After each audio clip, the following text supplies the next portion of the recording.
আসসালামু আলাইকুম ওয়া রাহমাতুল্লাহি ওয়া বারাকাতুহু। আমি ডক্টর মোহাম্মদ আতাহার।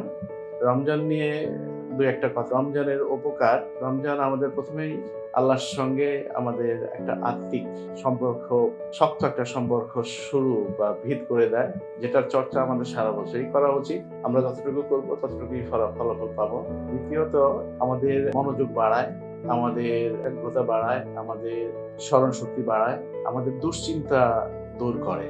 মনের ভিতরে অনেক সময় আমরা খুব দুশ্চিন্তায় ভুগি, স্ট্রেসে থাকি।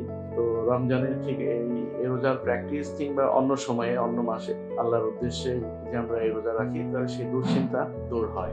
হার্টের যারা আমরা হাইপারটেনশন, উচ্চ রক্তচাপে ভুগি, তাদের প্রেশার কমে, ব্লাড প্রেশার কমে আসে এবং হৃদরোগজনিত অন্যান্য অসুখের ঝুঁকিও কমে আসে, যেমন হার্ট অ্যাটাক বা এমনকি স্ট্রোকের ঝুঁকিও কমে আসে।